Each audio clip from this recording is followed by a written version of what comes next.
আজকে এটা একটা ব্যাপক আকার ধারণ করেছে এবং ছাত্ররা ঢাকা শহরের বিভিন্ন স্থানে রাস্তায় অবস্থান করছে। আজকে এই রাত্রে প্রায় 8:45 বাজে তারা বাংলাদেশের বিভিন্ন স্থানে ঢাকা শহর সহ রাস্তায় অবস্থান নিয়েছে। এই অবস্থায় আইন প্রয়োগকারী সংস্থার প্রতি আমি একটা মানবিক আবেদন জানাতে চাই। আজকে আপনারা আইন প্রয়োগকারী সংস্থার যারা চাকরিতে আছেন তারা মানবিক বোধসম্পন্ন আচরণ করবেন এই ছাত্রদের সাথে। আপনারা মনে রাখবেন, একদিন আপনারাও ছাত্র ছিলেন, আপনারাও বিভিন্ন দাবি দাওয়া নিয়ে আন্দোলন করেছেন। এই রাত বিরাতে আমাদের সন্তানগুলি রাস্তায় আছে। আপনারাও আমাদের সন্তান, আপনারাও আমাদের ভাই, আপনারাও আমাদের সব আত্মীয় স্বজন। আমরা সবাই বাংলাদেশি নাগরিক। আমরা পরস্পর ভ্রাতৃত্ব বন্ধনে আবদ্ধ।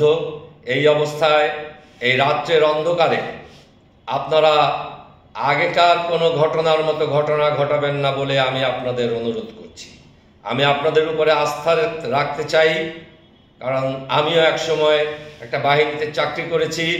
আমরা আসুন সকলে মিলে এই কোমলমতি ছাত্রদের সাথে মানবিক আচরণ অভ্যস্ত হই এবং কোনো নেতার নির্দেশে বা কোনো একজন হঠকারী কারো ইচ্ছার কারণে আমরা যেন এদের প্রতি অমানবিক না হই এবং আমরা আইনের মধ্যে থেকে যতটুকু বোঝানো সম্ভব এই ছাত্রদের বুঝিয়ে তাদের রাস্তায় অবস্থানের সুযোগ করে দেই, তাদের প্রতিরক্ষার ব্যবস্থা করি, তাদের উপরে কেউ হঠাৎ করে পেছন থেকে হামলা করতে না পারে সেই ব্যবস্থা করি।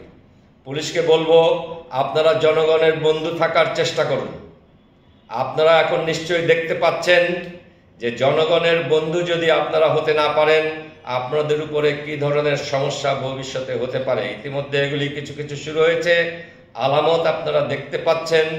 আশা করি আপনারা আপনাদের বুদ্ধিমত্তা এবং বিচক্ষণতা ব্যবহার করে এই পরিস্থিতি সামাল দেবেন, কারো প্রতি অমানবিক হবেন না এবং আমাদের সন্তানরা যাতে রাস্তায় নিরাপদে থাকে সে ব্যাপারে প্রয়োজনীয় ব্যবস্থা নেবেন। ধন্যবাদ।